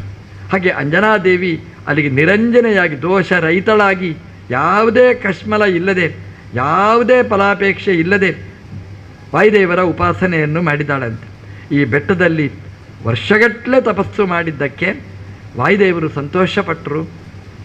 ಆಹಾರವನ್ನು ತೊರೆದು ತಪಸ್ಸು ಮಾಡಿದ್ದಕ್ಕೆ ವಾಯುದೇವರು ಒಂದು ಫಲವನ್ನು ಕೊಟ್ಟರಂತೆ. ಎಂಥ ಸೌಭಾಗ್ಯ ನೋಡಿ. ವಾಯುದೇವರ ದರ್ಶನ ಆಗುವುದೇ ಕಷ್ಟ. ಗಾಳಿ ಕಾಣಿಸ್ತದೆ ಹೊರತು ಗಾಳಿ ದೇವರು ಕಾಣಿಸುವುದಿಲ್ಲ. ವಾಯುದೇವರು ದರ್ಶನ ಕೊಟ್ಟರು. ಕೊಟ್ಟದ್ದಷ್ಟೇ ಅಲ್ಲ, ಫಲ ಕೊಟ್ಟರು. ಫಲ ಅಂದರೆ ಬರೀ ಹಣ್ಣು ಅಷ್ಟೇ ಅಲ್ಲ, ಅದರಲ್ಲಿ ತನ್ನ ಶಕ್ತಿಯನ್ನು ಇಟ್ಟು ಅವಳಿಗೆ ಫಲವನ್ನು ಕೊಟ್ಟರೆ ಅಂಜನಾದೇವಿ ಗರ್ಭವತಿಯಾಗ್ತಾಳೆ, ಹಂಪೆಯಲ್ಲಿ ಒಳ್ಳೆಯ ಮಗುವನ್ನು ಕೊಡ್ತಾಳೆ. ಅದೇ ಆಂಜನೇಯನಾಗಿ ಬರ್ತದೆ.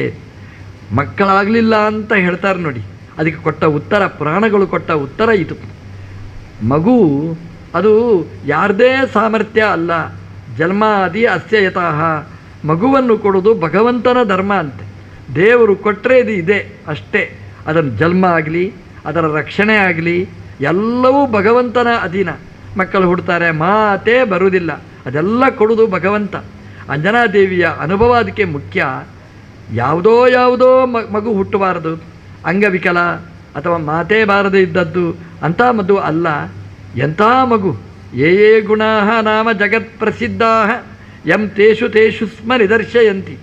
ಪ್ರಪಂಚದಲ್ಲಿ ಯಾವುದು ಗುಣ ಅಂತ ಇದೆ ಅದೆಲ್ಲ ಗುಣಗಳು, ಪರಾಕ್ರಮ, ಔದಾರ್ಯ, ಭಕ್ತಿ, ಶ್ರದ್ಧೆ, ಜ್ಞಾನ ಎಲ್ಲ ಗುಣಗಳು ಮಡುಗಟ್ಟಿ ನಿಂತದ್ದು ಹನುಮಂತ ದೇವರಲ್ಲಿ. ಯೇ ಗುಣಾಹ ನಾಮ ಜಗತ್ ಪ್ರಸಿದ್ಧ. ಒಂದು ಗುಣಕ್ಕೆ ಉದಾಹರಣೆ ಕೊಡಬೇಕು ಅಂದರೆ ಹನುಮಂತ ದೇವರು ಅಂತ. ಅಂತಹ ಗುಣಭರಿತನಾದ, ಒಳ್ಳೆಯ ಸೌಶೀಲ್ಯ ಸದಾಚಾರ ಸಂಪನ್ನವಾದ ಒಂದು ಮಗು ಸಿಕ್ಕಿದ್ದು ಅಂಜನಾದೇವಿಗೆ ತಪಸ್ಸಿನಿಂದ, ಅದು ವಾಯುದೇವರ ಅನುಗ್ರಹದಿಂದ ಈ ಬೆಟ್ಟದಲ್ಲಿ ಅದರ ತಪಸ್ಸಿನಿಂದಾಗಿ ಸಿಕ್ಕಿರತಕ್ಕಂಥದ್ದು. ಅದಕ್ಕೆ ಆ ಬೆಟ್ಟಕ್ಕೆ ಅಂಜನಾದ್ರಿ ತಾಯಿಯ ಹೆಸರನ್ನೇ ಇಟ್ಟಿದ್ದಾರಂತೆ. ಅಂದರೆ ಅಂಜನಾದೇವಿ ತಪಸ್ಸು ಮಾಡಿದ ಜಾಗ ಇದು. ಹಾಗಾಗಿ ಹನುಮಂತ ದೇವರು ಬರಬೇಕಾದ್ರೆ, ವಾಯುದೇವರು ಪ್ರತ್ಯಕ್ಷ ಆಗಬೇಕಾದ್ರೆ ಕಾರಣವಾದ ತಪಸ್ಸು ಎಲ್ಲಿ ನಡೆಯಿತೋ ಆ ಜಾಗಕ್ಕೆ ತಾಯಿಯ ಹೆಸರು, ಅಂಜನೆಯ ಹೆಸರನ್ನು ಇಟ್ಟಿದ್ದಾರೆ, ಅಂಜನಾದ್ರಿ. ಅಂಜನಾದೇವಿ ತ್ಯಾಗ ಮಾಡಿದ್ಲು. ಆ ತ್ಯಾಗದ ಫಲವಾಗಿ ಆ ಬೆಟ್ಟಕ್ಕೆ ಅಂಜನಾದ್ರಿ ಅನ್ನುವ ಹೆಸರು ಬಂತು. ಹಾಗೆಯೇ ಬೆಟ್ಟದ ಮೇಲೆ ಹತ್ತುವಾಗ ನಾವು ಅನುಸಂಧಾನ ಮಾಡಬೇಕಂತೆ. ಅದು ಏನು? ಅಂಜನಾದೇವಿಯ ಹತ್ರ ವಾಯುದೇವರು ಬಂದರು. ವಾಯುದೇವರು ಬರಬೇಕಾಗಿದ್ದರೆ, ಹನುಮಂತ ದೇವರು ಬರಬೇಕಾಗಿದ್ದರೆ ಆ ಬೆಟ್ಟದ ಕಾರಣ, ಬೆಟ್ಟದಲ್ಲಿ ಮಾಡಿದ ವೃತ, ಮತಂಗ ಋಷಿಗಳ ಮಾರ್ಗದರ್ಶನದಿಂದ ಅಲ್ಲಿ ಮಾಡಿದ ತಪಸ್ಸು ಹನುಮಂತ ದೇವರು ಬರಲಿಕ್ಕೆ ಕಾರಣ ಆಯಿತು ಅಂತ ನಾವು ಅನುಸಂಧಾನ ಮಾಡಬೇಕಂತೆ. ಹಾಗೆ ಮಾಡಿದರೆ ಹನುಮಂತ ದೇವರು ನಮ್ಮ ಹತ್ರ ಬರ್ತಾರೆ, ಭೀಮಸೇನ ದೇವರು ನಮ್ಮ ಹತ್ರ ಬರ್ತಾರೆ, ಮಧ್ವಾಚಾರ್ಯರು ನಮ್ಮ ಹತ್ರ ಬರ್ತಾರೆ. ಅವರು ನಮ್ಮ ಹತ್ರ ಬರಬೇಕಾಗಿದ್ದರೆ ಆ ಬೆಟ್ಟ ಹತ್ತುವಾಗ ನಾವು ಅನುಸಂಧಾನ ಮಾಡಬೇಕಾದ್ದು ಹೀಗೆ ಅಂತೆ. ವಾದಿರಾಜರು ವರ್ಣನೆ ಮಾಡ್ತಾರೆ ಶ್ರೀನಿವಾಸ ದೇವರನ್ನು, ಆನಂದ ತೀರ್ಥ ವರದೆ ಅಂತ. ಆನಂದ ತೀರ್ಥರಿಗೆ ವರವನ್ನು ಕೊಟ್ಟ ದೇವರಂತೆ ಅದು ಶ್ರೀನಿವಾಸ ದೇವರು. ಅದೇನು ವರ ಕೊಟ್ಟಿದ್ದಾರೆ ಆನಂದ ತೀರ್ಥರಿಗೆ? ಆನಂದ ತೀರ್ಥರು ಶಂಖಚಕ್ರದ ಮಹಿಮೆಯನ್ನು ಹೇಳಿದವರು, ಶಂಖಚಕ್ರದ ತಪ್ತ ಮುದ್ರಾಧಾರಣೆಯನ್ನು ಹೇಳಿದವರು, ಶಂಖಚಕ್ರಧಾರಿಯಾದ ಭಗವಂತ ಸರ್ವೋತ್ತಮ ಅಂತ ಹೇಳಿದವರು. ಅವರಿಗೆ ವರವನ್ನು ಕೊಟ್ಟ ದೇವರು ಶ್ರೀನಿವಾಸ ದೇವರು. ಶಂಖಚಕ್ರವನ್ನು ಕೈಯಲ್ಲಿ ಹಿಡ್ಕೊಂಡು ವರವನ್ನು ಕೊಟ್ಟವರು. ಹಾಗಾಗಿ ಆನಂದ ತೀರ್ಥರಿರಲಿ, ಭೀಮಸೇನ ದೇವರಿರಲಿ, ಹನುಮಂತ ದೇವರಿರಲಿ, ನಮಗೆ ಬಂದರೆ ಭಗವಂತನ ದರ್ಶನ ನಮಗಾಗುತ್ತೆ. ಭಗವಂತ ನಮಗೆ ತುಂಬ ಹತ್ತಿರ ಆಗ್ತಾನೆ. ದೇವರು ನಮಗೆ ಸಿಗಬೇಕಾದ್ರೆ ಹನುಮಂತ ದೇವರು ಬರಬೇಕು. ಹನುಮಂತ ದೇವರು ಬರಬೇಕಾದ್ರೆ ಅಂಜನಾದೇವಿಯ ತಪಸ್ಸು ಬೇಕು. ಆ ತಪಸ್ಸು ನಡೆದ ಜಾಗ ಅಂಜನಾದ್ರಿ ಅಂತ ನಾವು ಅನುಸಂಧಾನ ಮಾಡಬೇಕಂತೆ. ಬೆಟ್ಟ ಹತ್ತುವಾಗೆಲ್ಲ ಏನು ಅನುಸಂಧಾನ? ಅಂಜನಾದೇವಿಯಷ್ಟು ಸಾಧನೆ ಮಾಡುವ ಯೋಗ್ಯತೆ ನಮ್ಮದಲ್ಲ ಶ್ರೀನಿವಾಸ. ನಮ್ಮದೊಂದು ಮಿನಿ ಸಾಧನೆ ಅಷ್ಟೇ. ಇಲ್ಲಿ ನಡೆದಿದ್ದೇವೆ, ಇದೇ ನಮ್ಮದು ಸಾಧನೆ. ಈ ಬೆಟ್ಟ ಹತ್ತಿದ್ದೇವೆ, ಬೆಟ್ಟದಲ್ಲಿ ತಿರುಗಾಡಿದ್ದೇವೆ, ಬೆಟ್ಟದ ಗಾಳಿಯನ್ನು ಸೇವಿಸಿದ್ದೇವೆ, ಬೆಟ್ಟವನ್ನು ನಮಸ್ಕರಿಸಿದ್ದೇವೆ, ಇದೇ ನಮ್ಮ ಸಾಧನೆ ಅಂತ ದೇವರಿಗೆ ಒಪ್ಪಿಸಿದರೆ, ಆ ಅಂಜನಾದೇವಿಗೆ ದೇವರು ಹೇಗೆ ಅನುಗ್ರಹ ಮಾಡಿದ ನಮಗೂ ಇದನ್ನು ಅನುಗ್ರಹಿಸ್ತಾರೆ ಅಂತ ಅನುಸಂಧಾನ ಮಾಡಿ ಆ ಬೆಟ್ಟ ಹತ್ತಬೇಕಂತೆ. ತ್ರೇತಾಯುಗದಲ್ಲಿ ಅಂಜನಾದ್ರಿ ಅಂತ ಆ ಬೆಟ್ಟವನ್ನು ಕರೀತಿದ್ರು. ದ್ವಾಪರ ಯುಗಕ್ಕೆ ಬಂದರೆ ಅದಕ್ಕೆ ಶೇಷಾದ್ರಿ ಅಂತ ಕರೀತಾರೆ. ಕಲಿಯುಗಕ್ಕೆ ಬಂದರೆ ವೆಂಕಟಾದ್ರಿ ಅಂತ ಕರೀತಾರೆ. ಶೇಷನ ಬಗ್ಗೆ ಉಲ್ಲೇಖ ಮಾಡ್ತದೆ ಪುರಾಣ. ವೆಂಕಟಾದ್ರಿ ಅಂತ ಹೆಸರು ಬರಲಿಕ್ಕೆ ಕಾರಣ ಅದನ್ನೂ ಉಲ್ಲೇಖ ಮಾಡಿದೆ. ಹೀಗೆ 4 ಯುಗದಲ್ಲಿ 4 ಬೇರೆ ಬೇರೆ ಹೆಸರುಗಳು ಬರಲಿಕ್ಕೆ ಅದಕ್ಕೆ ನಿಮಿತ್ತಗಳು. ಅಂದರೆ ಈ ಬೆಟ್ಟ ಇವತ್ತು ನಿನ್ನೆದ್ದು ಬೆಟ್ಟ ಅಲ್ಲ, 4 ಯುಗದಲ್ಲಿಯೂ ವಿರಾಜಮಾನವಾದ ಬೆಟ್ಟ ಈ ತಿರುಪತಿಯ ಬೆಟ್ಟ.